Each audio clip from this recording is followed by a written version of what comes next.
Hello. I wanted to give you an update since I posted my first video. It has been a little over a month since that posting, and the response has been overwhelming. Almost 100,000 people have seen the video on YouTube.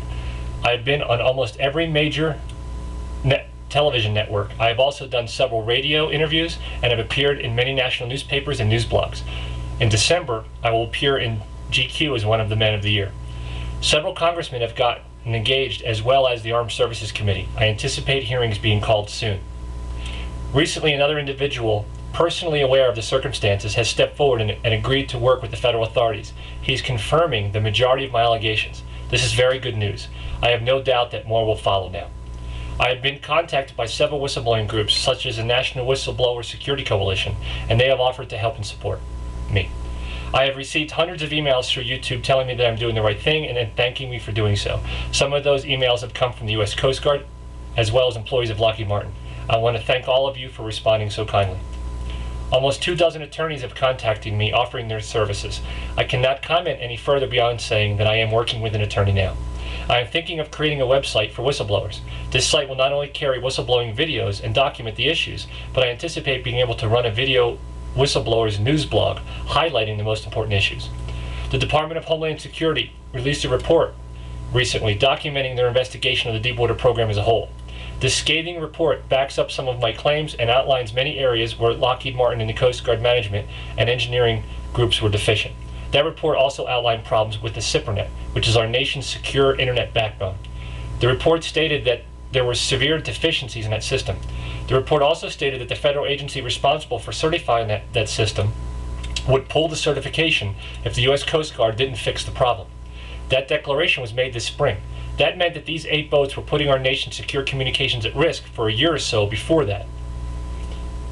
I believe these circuits are still being used and pose a tremendous national security problem because all of the issues have not been fixed, specifically the shielded cables. While the Coast Guard maintains the systems are fixed, the report states that the contractor, who's Lockheed Martin, said that if they were directed to make the system pass the security measures, it would no longer function. That is ludicrous.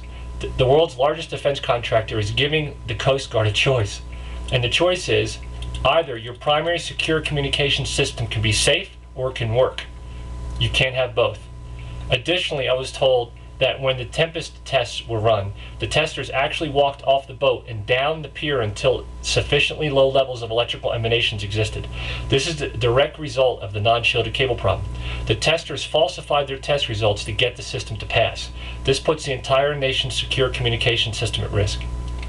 As for the Department of Homeland Security Inspector General's investigation into my allegations, they have informed me that they are actively pursuing the Deepwater and the whistleblowing allegations. Unfortunately, I am still unemployed, but I'm actively looking for employment. I have been reviewing some of the responses Lockheed Martin and the U.S. Coast Guard have given the press, and would like to respond to some of them. Regarding the accusation that this is sour grapes and I'm only doing this because my employment was terminated, I've been working this issue for over 3 years and would have been happy to stop at any point along the way if anyone in authority had done the right thing. I would also prefer to stay with Lockheed Martin and see the project through. Regarding the U.S. Coast Guard's comments that my showing of the camera blind spots on the original video causes security problems, my response is that you cannot have it both ways. I was informed by Lockheed Martin and the U.S. Coast Guard that there was no issue with those blind spots. As a matter of fact, Lockheed Martin maintained there was no 360-degree viewing requirement. If there is no issue, then there can't be a safety or security problem in showing that picture. If those blind spots are a problem, they shouldn't have existed in the first place on all 8 boats. In addition to that, the U.S. Coast Guard has never contacted me asking or directing me to pull that video. Additionally, the Coast Guard technical representative for the Deepwater effort, upon seeing that picture 3 years ago when I first showed it to him, told me that all was well because the windows locked and we would see broken glass on the floor if the pilot house or bridge was broken into. I'm sure everyone knows how ridiculous that statement is. Remember, we could have installed one more camera at the expense of less than $1,000 per boat, and we would have cleared up those blind spots. Regarding the comment that anyone can make a video and post it on the web, I assume that comment was meant to minimize the effect of the video and my allegations, as well as call my character into question. Well, none of those approaches will work in the end.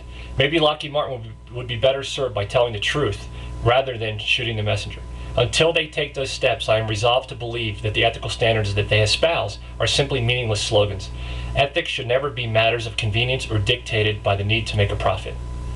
With respect to the Integrated Coast Guard Systems Group and their response to my allegation that they were not cooperating fully with the Inspector General, saying that they turned over a certain quantity of documents, well, that is spin.